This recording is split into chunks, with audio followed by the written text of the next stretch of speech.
stripped out of me. I was there, and I had been there so many times before. I recognized it, and this incredible transcendent peace came over me. I have never in my life ever felt such peace. Everything was stripped away. Every hope, every fear, every attachment to the material world was completely stripped out of me. I was free to just be the essence of a soul. After the medicine wore off, there is that familiar sensation of kind of coming back into the body. And I do remember that. That was part of almost all of those experiences of kind of coalescing back into sensory awareness and a sense of having a body and of that becoming a little more substantial, and then say, oh yeah, here I am, and I live in a body and I'm okay. So Laura removes the eye shades, and I ask, not really with my eyes open quite yet, I ask, how long was I gone? Because I needed to know. And Rick chimes in like 15 minutes.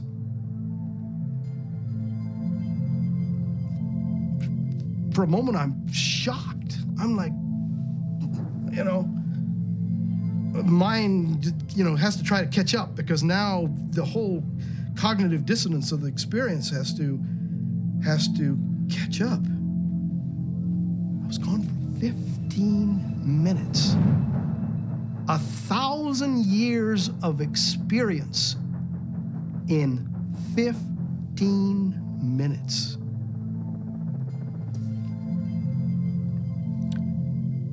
Well, to say the least, it was profound. It was profound. I mean, it's amazing. I mean, it's amazing what a human being can experience in a hospital bed. I mean, they can experience almost the whole universe. Life, death, everything in between. This is not some recreational thing, and I don't believe anybody should enter this lightly. It is life transformative.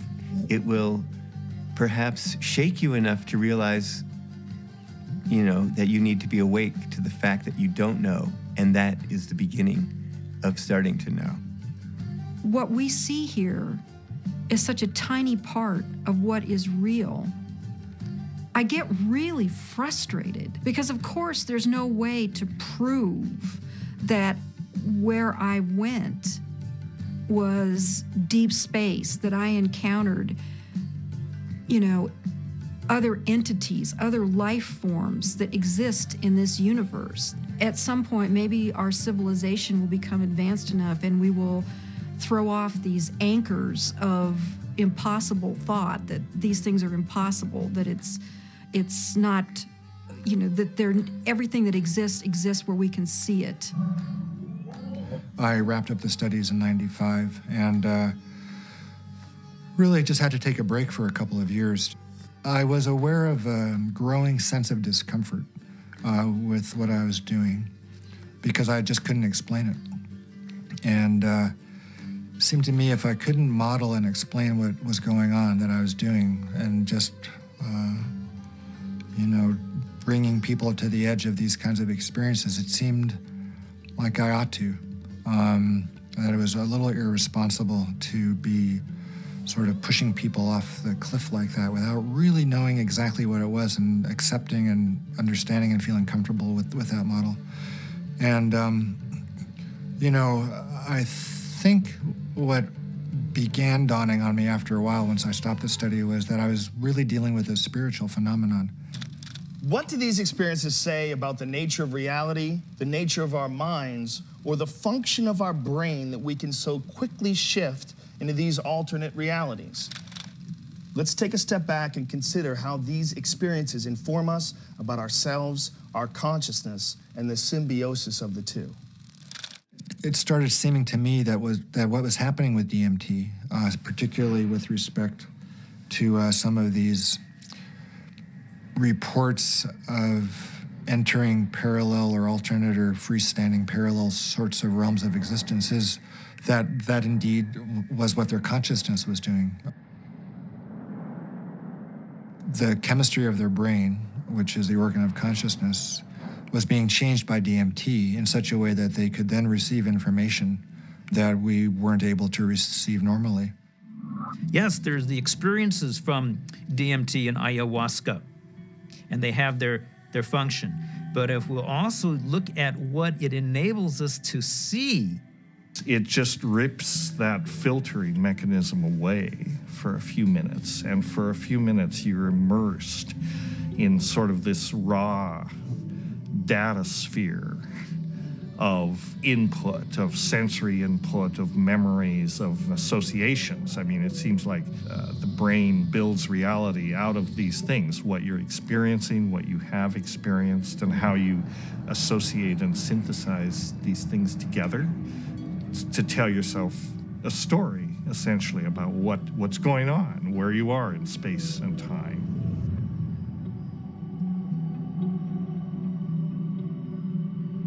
It's the brain that helps us to process all this information and to create for us a rendition of what our world is all about. But we're trapped within that brain. However, in spiritual experiences where people feel that they get beyond the self, in certain types of psychedelic experiences where you have incredible sensory and other types of phenomenon, people really feel like they are able to kind of get outside of their brain. We have to take a very big look at what is going on within them when they have the experience and try to understand how it happens physiologically and try to make sense of it from the subjective perspective as well as from the objective perspective. I don't think you can just say, let's just explain it away on the basis of science.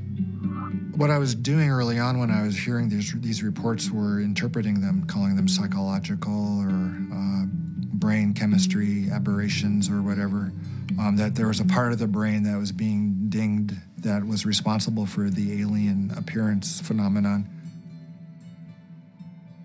This is not a new phenomenon. Entities in altered states, have been recognized for an extremely long time in many cultures over the millennia. Helpers, spirit assistants, angels, all of these different entities have been fairly common throughout man's experience of altered states and through much of man's mythology.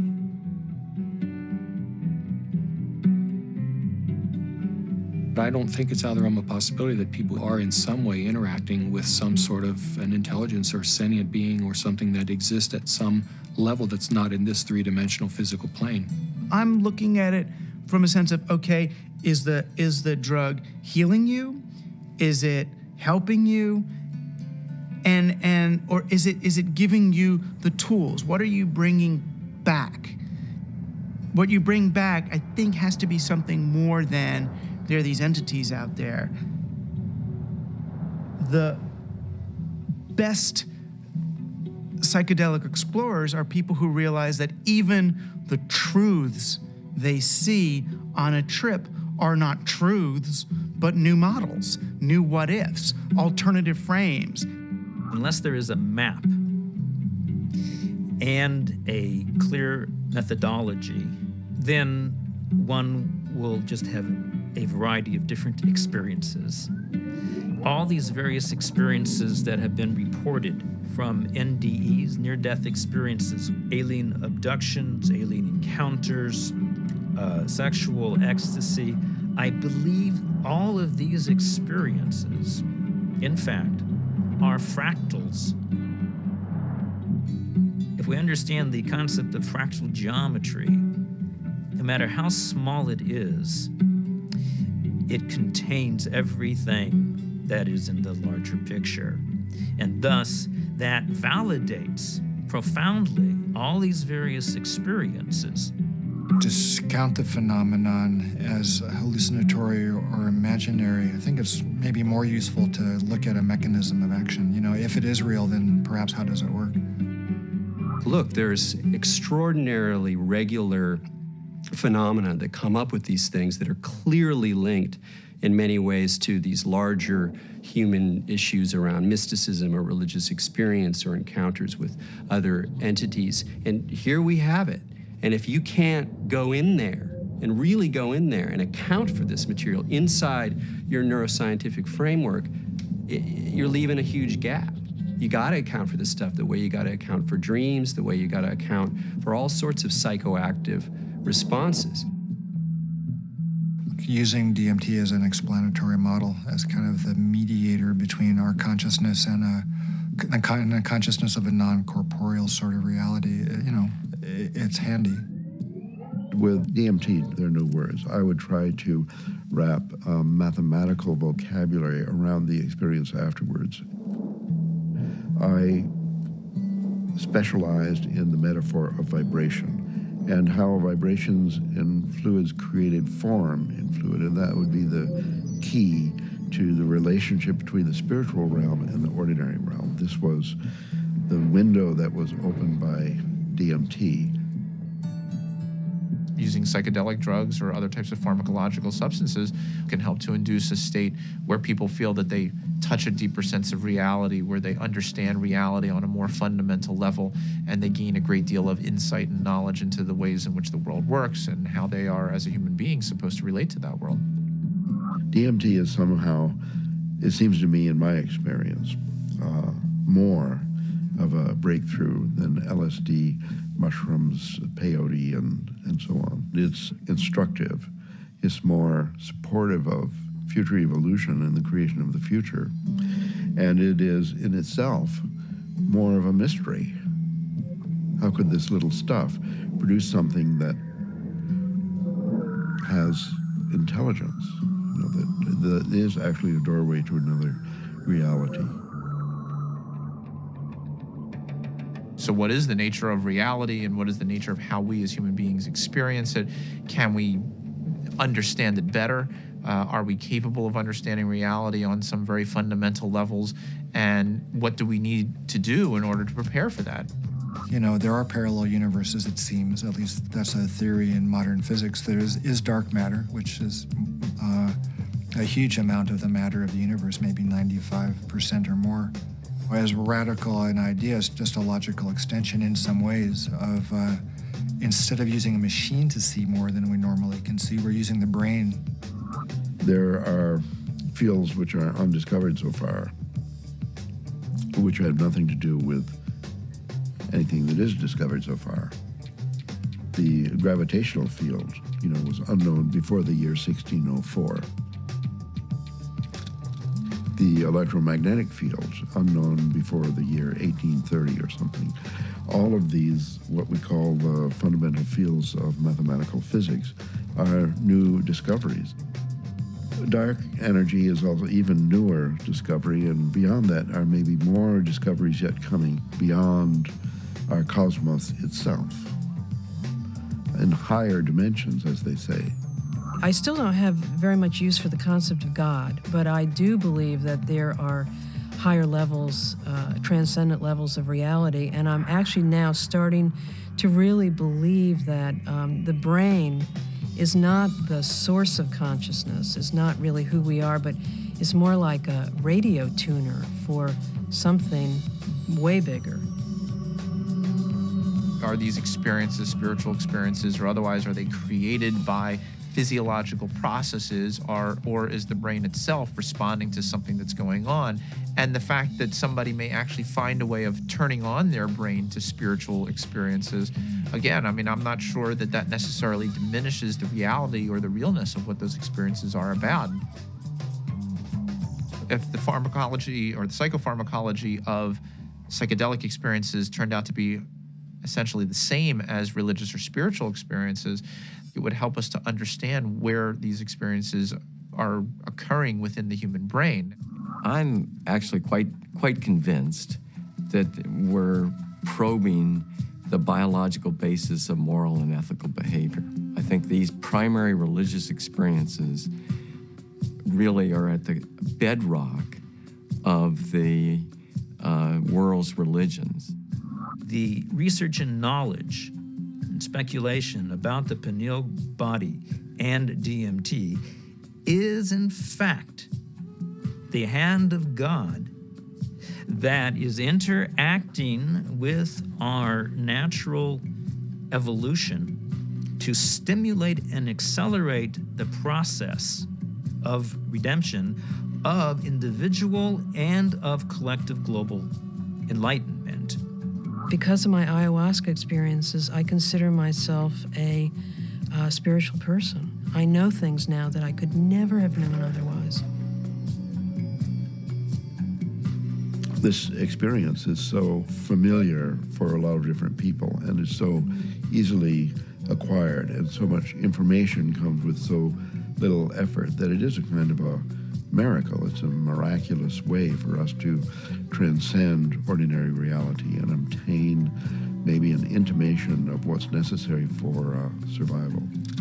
Ranging from new forms of medical treatment to a better understanding of the universe to life-changing spiritual revelations, these natural tools offer us the ability to seek greater knowledge, tools that could positively affect life on our planet.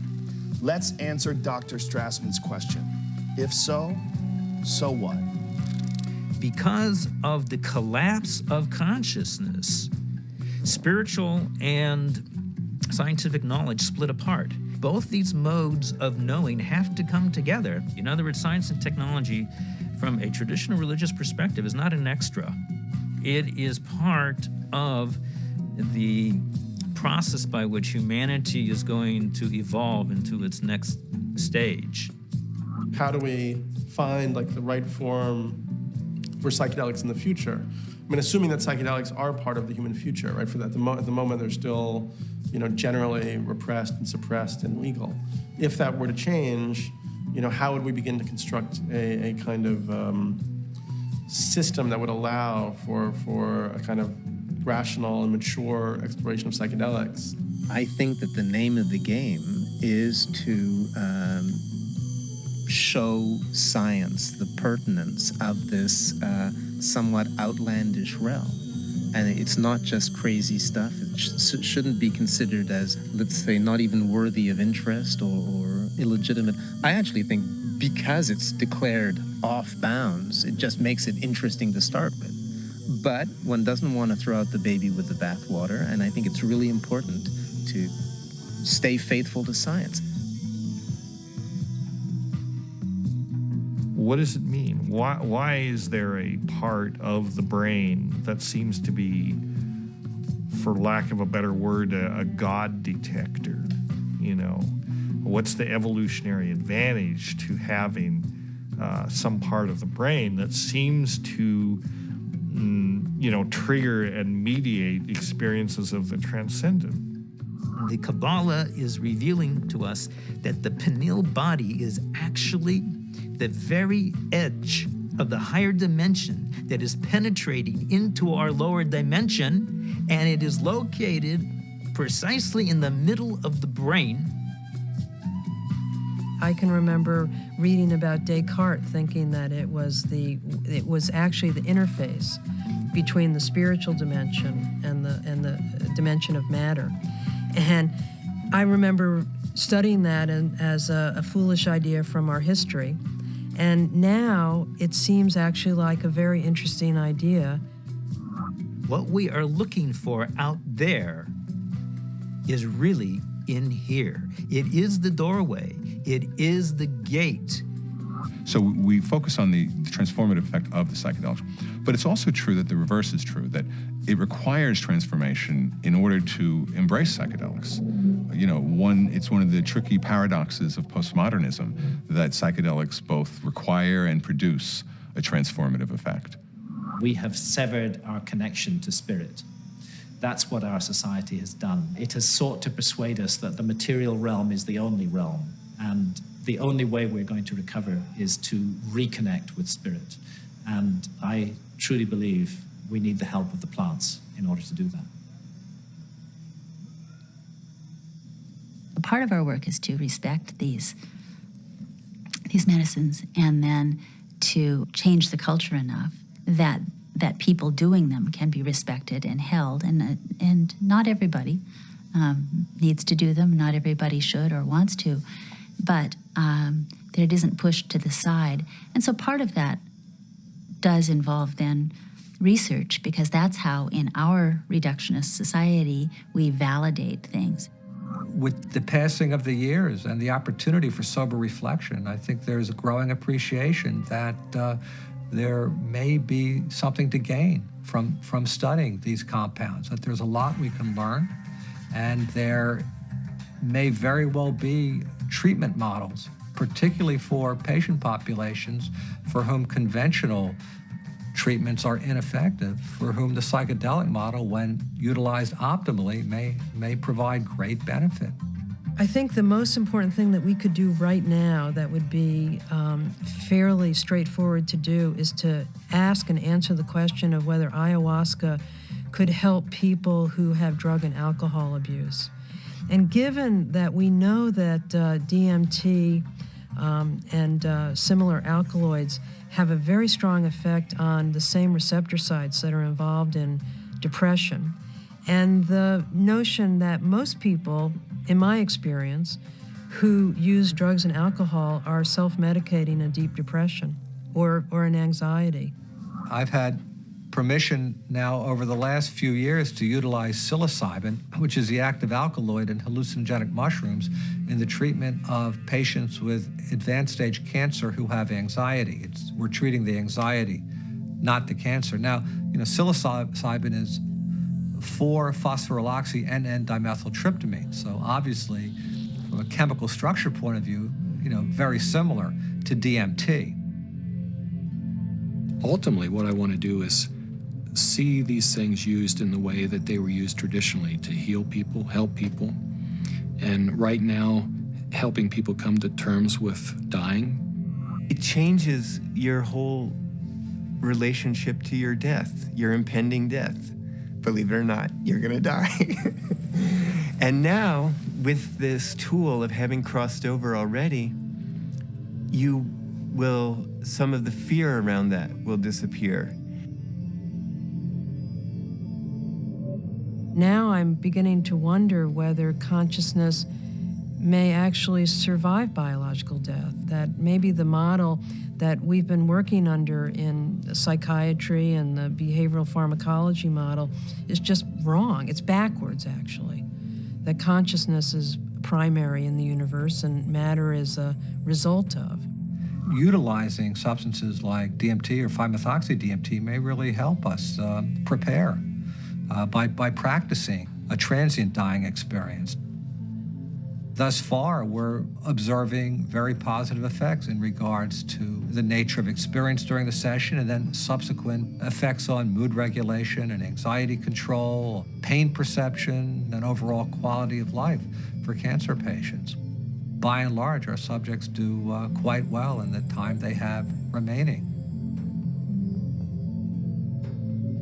For those people who do come to terms with it, part of it is a recognition that these psychedelics open up a space that they weren't aware existed and sort of give them a vision of what could be past death, as well as a better perspective on the accomplishments they've made in life, a better feeling about what they've done in their own lives. But I think all people who have psychedelic trips and meditations and so on are poking more or less into the same higher realm and receiving some information from there. If we can develop this could be absorbed into ordinary science that we could approach with the scientific method and so on, then our intelligence, our capability of survival on planet Earth would be increased. I mean, we're a dying species. We live on a dying planet. We're killing the planet. So our disease is extremely serious. And therefore, we're desperate to find new information, ideas, and so on that can transcend. We have to evolve. And I think our intellectual evolution may be predicated upon the psychedelic pioneers. It's so easy to change the world. I mean, and that's the kind of thing that you can see on psychedelics. If you don't get trapped in the beauty and awe of the psychedelic experience itself. It's like looking through the chandelier of reality from a different vantage point. You can now project through those crystals in another way, and it's beautiful. But, okay, now come back. Now come back. I think if I ever were to resume giving people psychedelics, particularly DMT, it wouldn't be just to kind of tinker with brain chemistry and just see what's happening. I think one of the things I also learned in the research is that you just don't want to give drugs and see what happens. That's a little, I don't know if callous is the word, but that's the first word that comes to mind. I think if you're really going to open people up like that, you need to do it for a purpose, not just for scientific curiosity. And, you know, I'd like to be helpful rather than just sort of smart or clever. To my mind, is this kind of two-edged sword of simultaneously opening up to the numinous world, to the world of messages, the world of spirits, the world of entities, and at the same time rigorously taking that material into the acid bath of neurology, into sociology, into the ongoing construction of reality. And that the wisdom that these things bring is this kind of very tricky mixture of authentic religious experience with gods and messages and clear signs, and a sort of remarkable mirror of the mind. The curiosity, perhaps the uniqueness of the human creature, is that we live in both realms. We have the ability for spiritual experience, and we have the ability for physical experience. The agenda of the spirit world, if there is an agenda, is to allow us to experience our full potential and to deliver our full potential. And maybe the choices that we are making right now as a civilization and a society rebound far beyond ourselves. And I think DMT is a forcible reminder that there's a lot more about reality, the universe, ourselves, the biosphere, whatever, that there's a lot more to it than we imagine.